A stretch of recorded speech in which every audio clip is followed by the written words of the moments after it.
नमस्कार जय जगन्नाथ दर्शक बंधु एसपी एस्ट्रोलॉजी ओडिशा चैनल को आपण मानक स्वागत। दर्शक बंधु आज आम आलोचना करिबा जे विलंब विवाहर सरल प्रतिकार आम आलोचना करिबा, किंतु ता पूर्व आपण मानक एक अनुरोध, जदि आम चैनल प्रथम थर करी आसी था तेज भिडियोटी को लाइक करूँ, शेयर करूँ और चैनल को सब्सक्राइब करूँ। दर्शक बंधु यही विलंब विवाह एक निश्चित भाव में मुंडबिंधार कारण होता है। जो माने प्राप्त वयस्क बा प्राप्त वयस्का किंबा कन्या घरे थांती, तेणु यही विवाह विलंब हवा एक ग्रह जनित हो अबा समय जनित हो, यह एक समस्या। कथारे अच्छी गो कन्या भूमि उपयुक्त समय एवं ग्रह मानकर शुभ स्थिति नहेले यहाकू मैं प्राप्त करिपरिबा नहीं।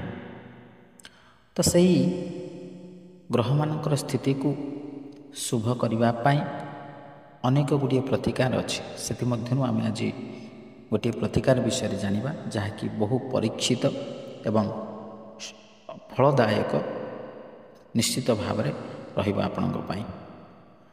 जदि कौनसी कारणरू कन्यार विवाह विलंब होउथाय, तेबे कन्या जदि शिक्षिता होइथाय, तेबे तुलसीदास कृत रामायण रु सुंदरकांड को दैनिक संध्यारे धूप जाली राम और सीतांक फोटोचित्र आगरे बसी यही पाठ दैनिक गोटे अध्याय करवा उचित एवं यह लगातार 21 दिन पाठ करवा दरकार। आहुरी जदि शीघ्र फल प्राप्त करने इच्छुक, तेबे यही उपाय होउछि जे एक फोटोचित्र आप बजार आणतु, जो फोटोचित्रटी श्री हनुमान सीता देवी को अशोक वन रे रामचंद्र को मुद्रिका देउथबार दृश्य थिबो।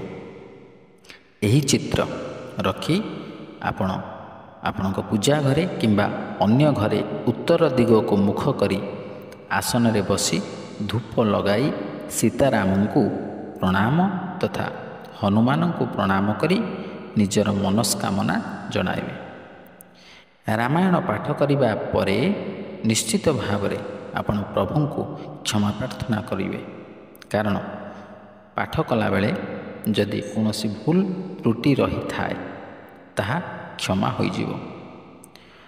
प्रत्येक पाठ पूर्वरु निम्न चौपदी संपुट लगाई पाठ कले निश्चित सफलता मिलिबो।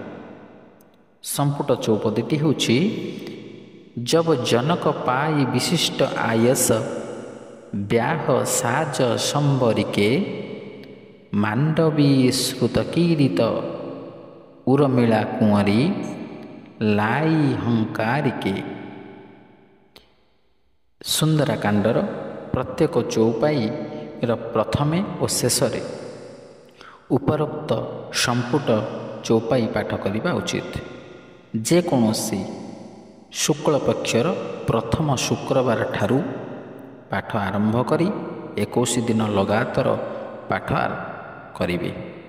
यही प्रतिकार करिबा द्वारा देखिए निश्चित भाव में आपण सफलता प्राप्त करिवे एवं आपणकर विवाह निश्चित भाव में विलंब न होई शीघ्र हेबो।